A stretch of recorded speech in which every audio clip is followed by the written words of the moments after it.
Vamos a otros temas relacionados a lo que realiza el mundo y la ciencia a propósito de este tema de la vacuna tan esperada. Con nosotros a esta hora de la mañana la doctora Linda Guamán. Ella es coordinadora de la Secretaría de Salud del municipio de Quito, además de una científica académica y también una experta en estos temas. Doctora Linda, qué gusto. Gracias por acompañarnos tan temprano en el Telediario.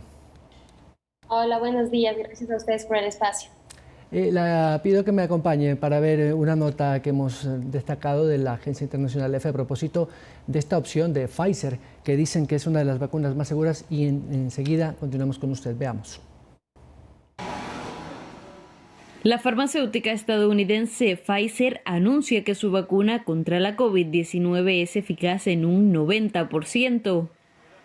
Un valor por encima de lo requerido por los reguladores de Estados Unidos y que permite augurar una rápida autorización de emergencia para su puesta a disposición del público, algo que podría suceder antes de finales de este año. La vacuna, basada en tecnología de ARN mensajero, está siendo desarrollada conjuntamente con la alemana BioNTech, que ha pasado por un riguroso proceso de ensayos clínicos y un análisis con datos preliminares de la fase 3 por parte de un comité independiente y externo que ha determinado su calidad.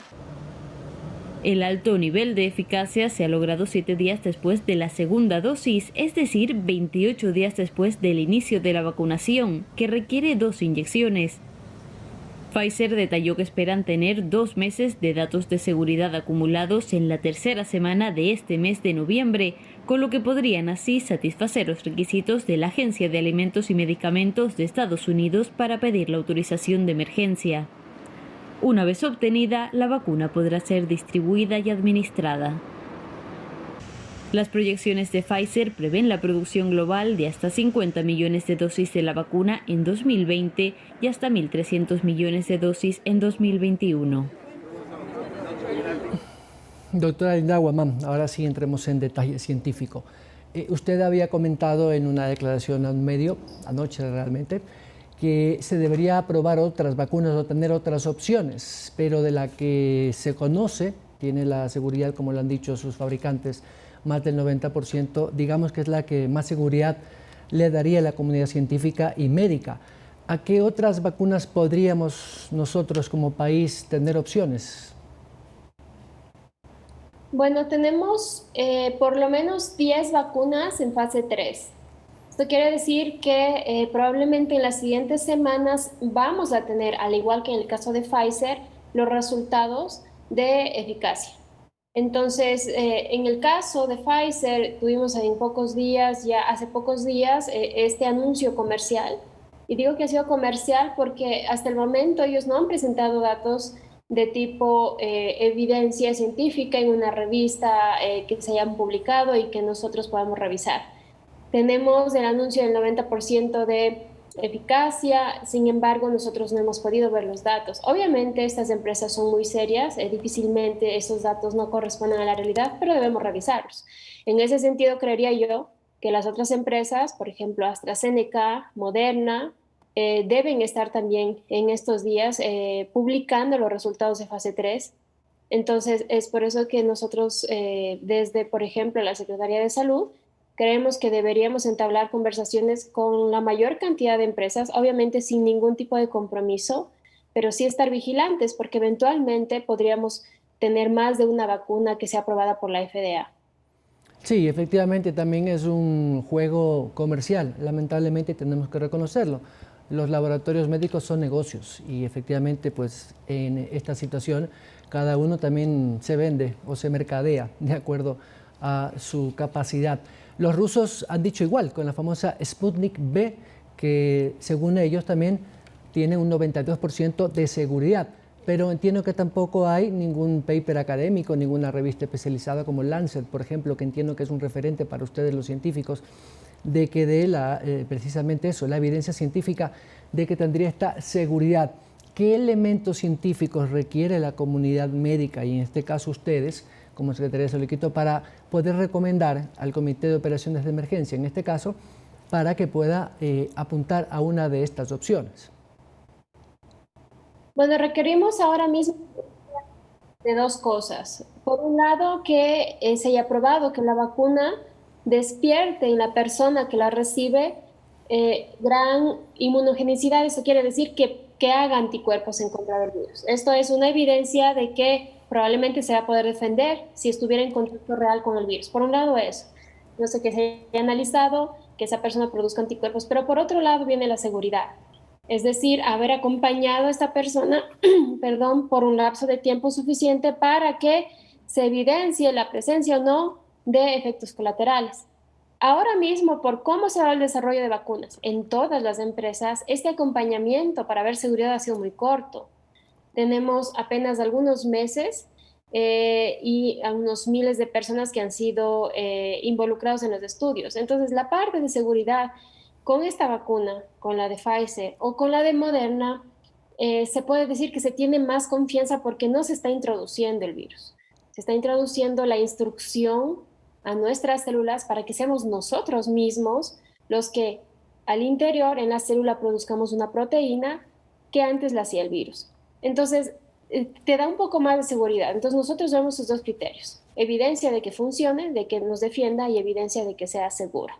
Ahora bien, esta evidencia podrá ser cambiante a lo largo del tiempo en la fase 4, que es cuando ya se distribuye globalmente y cuando ya la tienes no en laboratorio y no en espacios controlados, sino ya en la población. Hay otras cosas podrían pasar.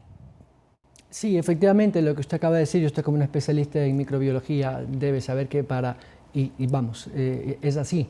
Los ciudadanos comunes y corrientes no sabemos de esto porque estamos aprendiendo, ustedes también, la comunidad científica, pero hay muchas vacunas, y la historia lo refleja, que toman años y a veces hasta décadas de investigación para poder tener una vacuna, un medicamento.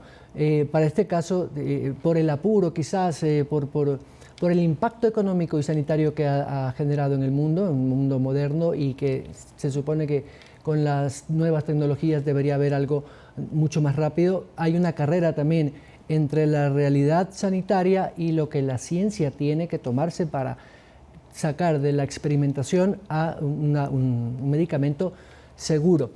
¿Cuántos porcentajes de personas en esta fase 3 debería haber sido monitoreados y en qué tiempo, si se puede, claro, usted es la que conoce, para decir esta vacuna ha sido efectiva en un 1% de un grupo objetivo de, no sé, vamos, 100.000 personas, y de esas 100.000 hemos sacado 10.000 en 6 meses?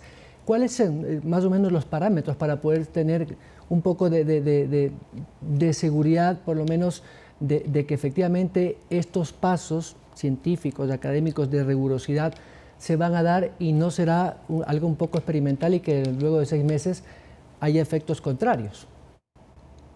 Bueno, primero el mensaje, sí se ha hecho rápido, pero no es que se esté sacrificando el rigor científico. Lo que pasa es que se han unido esfuerzos como nunca antes en la historia de este planeta. Entonces, en eso sí quiero ser clara. Yo no creo que deberíamos tener desconfianza de la vacuna que vaya a ser aprobada, porque estamos viendo, por lo menos en el caso de Pfizer, Moderna, AstraZeneca, que cada paso se ha documentado. Ahora, bien, el problema al haberlo hecho en el contexto de la pandemia con tan poco tiempo significa un reto en el siguiente sentido. El experimento ideal para probar la vacuna sería que yo me invento 10.000 personas a las cuales yo les vacuno, otras 10.000 a las cuales no las vacuno, pero les doy un placebo, y a los dos grupos los expongo a COVID. Eso, en términos de bioética, no se puede hacer. Yo no puedo arriesgar la vida de las personas para probar una vacuna. Pero lastimosamente, al no poder hacer eso, yo no tengo cómo incluir tantas personas y pierdo control. ¿Por qué te digo esto? En el caso de Pfizer, 44.000 personas fueron involucradas en el estudio. Luego de este tiempo, ¿qué es lo que se ve? Que un poco más de 90 se contagia de COVID. De 40.000, 90 apenas se contagia de COVID. ¿Por qué? Porque no es que a esas 40.000 personas se les dijo, se les vacunó o se les puso placebo, ya no tengan medidas de distanciamiento, no usen mascarilla, no. La gente sigue con las mismas medidas de precaución y es por eso que apenas 90 se contagian. Ahora, cuando analizan y dicen, ok, de los 90 que se nos contagiaron, ¿quiénes recibieron la vacuna? El peor de los escenarios hubiera sido que de esos 90, los 90 hubieran sido vacunados. Eso quiere decir que el 100% de los que se vacunaron se contagiaron. No servía de mucho la vacuna. ¿Qué es lo que pasó? Que revisan los datos y ven que apenas 10 de esos un poco más de 90 que se contagiaron sí habían recibido la vacuna. Entonces, el resto no la había recibido. En ese sentido se calcula la efectividad de la vacuna, pero es un número reducido, no porque no hayan tenido la capacidad de incluir más gente, pero es que, como te digo, el ejercicio ideal de exponerlos deliberadamente al virus no va a existir jamás, ¿no? Primero siempre prima la bioética, no podemos exponer a la gente. Entonces, deberíamos estar seguros, 90% es un número extremadamente positivo a la luz de la comunidad científica. Lo que nos queda ver y de lo que no sabemos es por cuánto tiempo va a durar esta protección.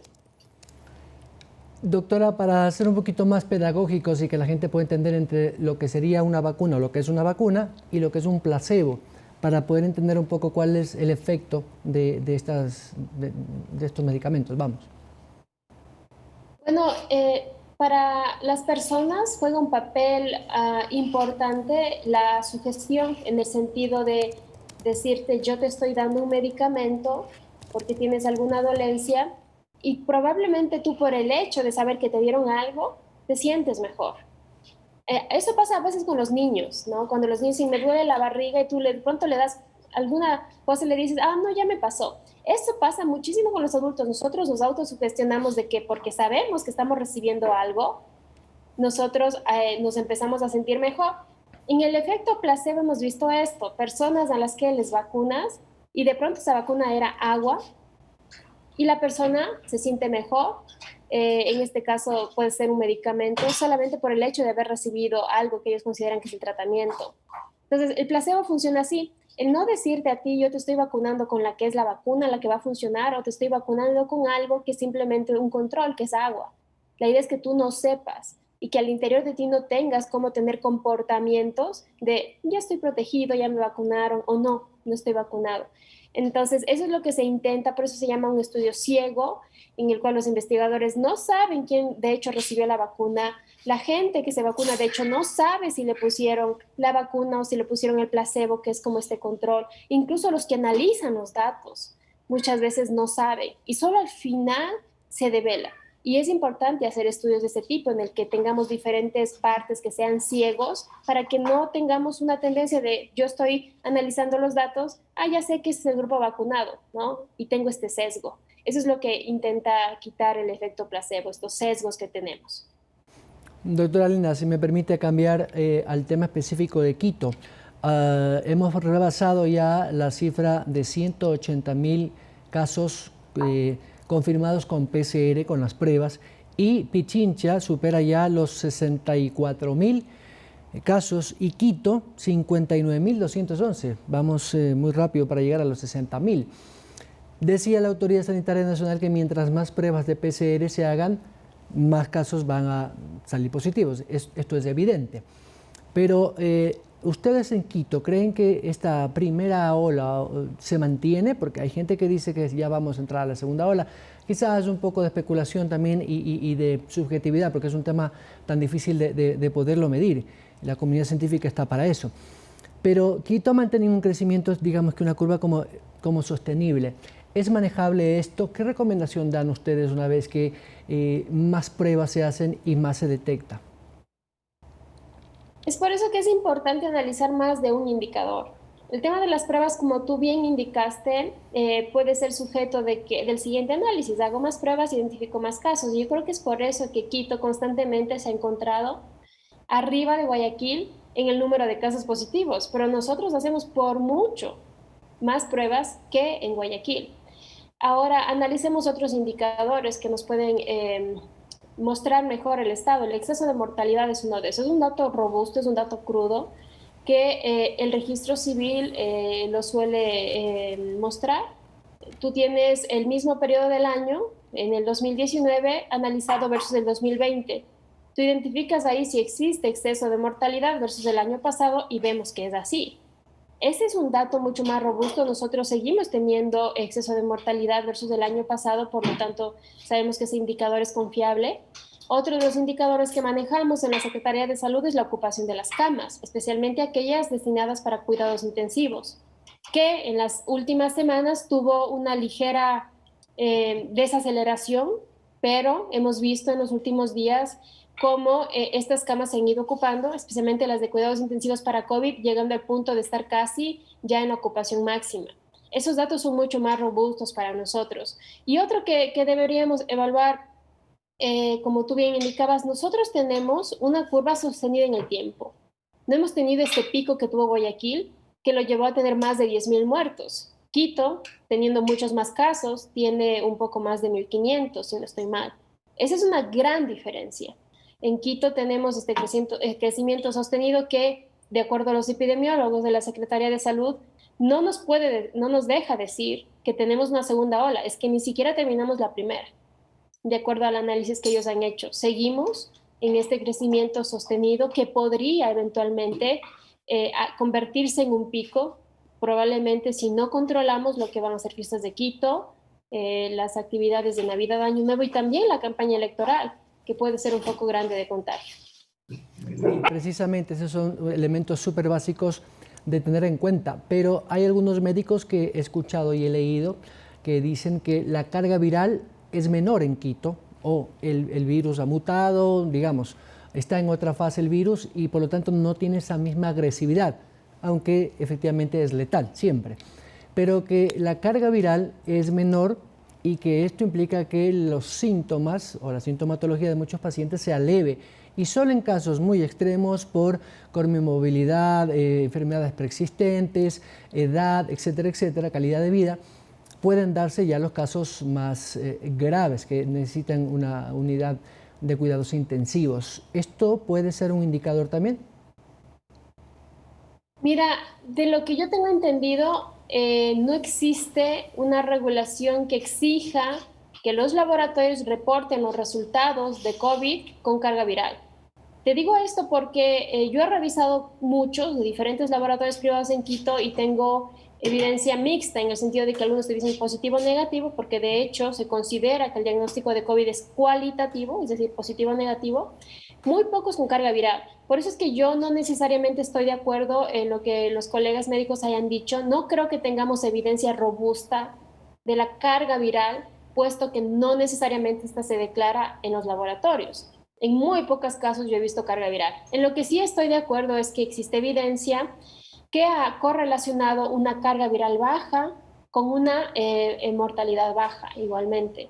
Entonces hemos visto personas que al contagiarse en espacios cerrados, supongamos una fiesta, y la carga viral inicial de contagio es alta, suficiente como para que desarrolle síntomas mucho más agresivos, ya que el cuerpo no tiene tiempo de defenderse, la carga que ingresa es demasiado alta y puede desencadenar con mayor probabilidad en muerte. Eso sí se ha visto. Pero también existen algunas evidencias, ¿no? Especialmente un artículo publicado en Nature de lo que pasó en Italia, de personas intubadas, con muchísima sintomatología propia de COVID, que les ha llevado a estar en cuidados intensivos con cargas virales muy bajas. Y personas asintomáticas, a las cuales solo se les hizo la prueba como un asunto de vigilancia epidemiológica, que no les duele nada, con cargas virales súper altas. Por esto y por este desconocimiento que aún tenemos del comportamiento del virus, es que yo creo que no necesariamente podríamos concluir que en Quito tenemos menor carga viral. Estimada Linda, muchas gracias por su criterio científico y su expertise para que la gente pueda entender un poco y tener eso, una fuente confiable sobre estos temas que a todos nos preocupa, pero que tenemos muy poca información para poder analizar en este detalle. Gracias. Siempre un gusto. Gracias a ti, buen día. Gracias a la doctora Linda Guamán. Ella es coordinadora de la Secretaría de Salud del Distrito Metropolitano de Quito, es microbióloga académica y se dedica a estos estudios de la vacuna. 7:05, vamos al corte, pero al regresar estará con nosotros Julio José Prado. Él es presidente de la Asociación de Bancos. Con él hablaremos sobre la situación financiera, la salud del sistema y por supuesto la opción de capacidad de recuperación de esa cartera vencida a propósito de la ley humanitaria y su vencimiento que ahora sí le permite a los bancos cobrar las obligaciones pendientes. Regresamos.